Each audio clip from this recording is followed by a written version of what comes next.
যে সেনা জওয়ানরা ভারত মাতৃকার সেবায় নিয়োজিত সেই সেনা জওয়ানরা যদি নারীর ইজ্জতে কলঙ্কের দাগ লাগায় সেই সেনা জওয়ানরা দেশ মাতৃকার সম্মান কতটুকু রক্ষা করবে তা কারোরই বলার অপেক্ষা রাখে না।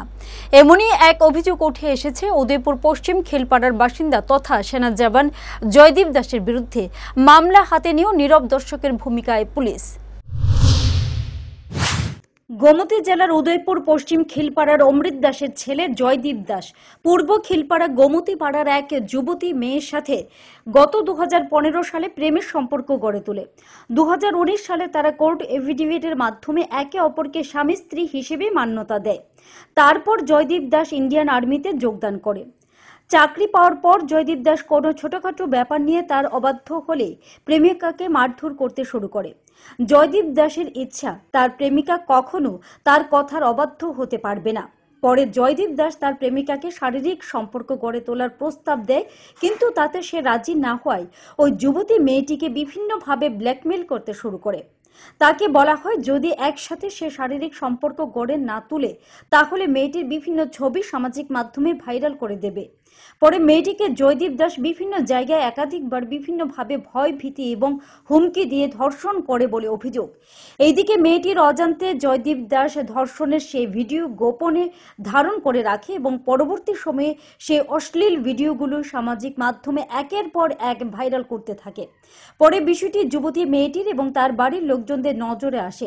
নিরুপায় হয়ে নাবালিকা মেয়েটি তাকে বিয়ে করার কথা বললে সে অস্বীকার করে।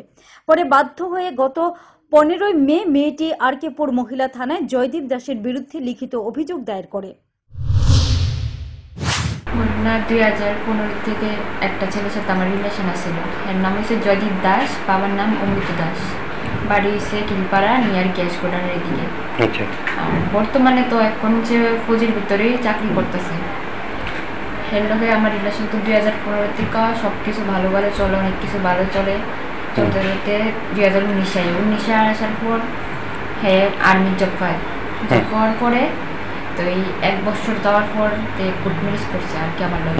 কোর্ট ম্যারেজ করছে। কোর্ট ম্যারেজ করার পর ওই তো দেখা করছি, বা আমি তো জানি আমার হাজব্যান্ড এই ব্যাপারে অনেক কিছু ফটো টুটু দিছি। দেওয়ার পর হ্যাঁ সবটি রাখছে। রাখার পর থেকে হ্যাঁ এরপর তো শুরু হয়েছে হেয়ার ব্ল্যাকমেলিং।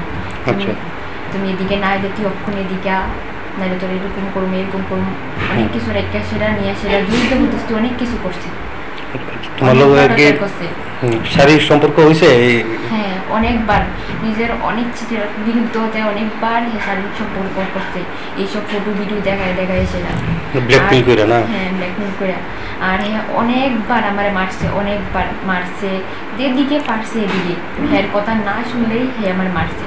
কি করবো, এইসব জিনিসটা আমি বাড়িতে করতে পারি না। অনেকবার চেষ্টা করছি আমি হের কাছে, যাতে এইসব ফটো ভিডিও পোস্ট না করে। ব্ল্যাকমেল তো করতোই, যাতে পোস্ট না করে। এর লেগে হ্যাঁ কথার মতো আমি সব কিছু উল্টান করতাম। এর কাছে হাত জোর করছি যে তুমি এরকম করে না, আমার লাইফটা নিয়ে কিন্তু না।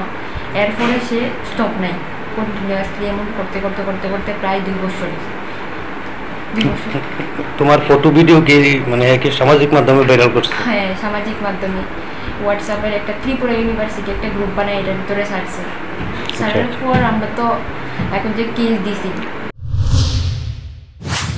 পরে পুলিশ সেই অভিযোগ মূলে বিভিন্ন ধারায় মামলা নথিভুক্ত করে মামলা হাতে নেওয়ার পরও অভিযুক্তকে গ্রেফতারের দরকার বলে মনে করেনি আরকেপুর মহিলা থানার পুলিশ। বরং মামলা সম্বন্ধে জানতে চাইলে বিভিন্নভাবে ধমক দিচ্ছে পুলিশ। আরকেপুর মহিলা থানার পুলিশের এই ধরনের ভূমিকা নিয়েও এলাকার সাধারণ মানুষের মধ্যে উঠছে নানা প্রশ্ন। এই অবস্থায় দাঁড়িয়ে নির্যাতিতা যুবতী মেয়েটি প্রশাসনের কাছে জয়দীপ দাসের কঠোর শাস্তি দাবি জানিয়েছে। Bureau report, headlines Tripura national.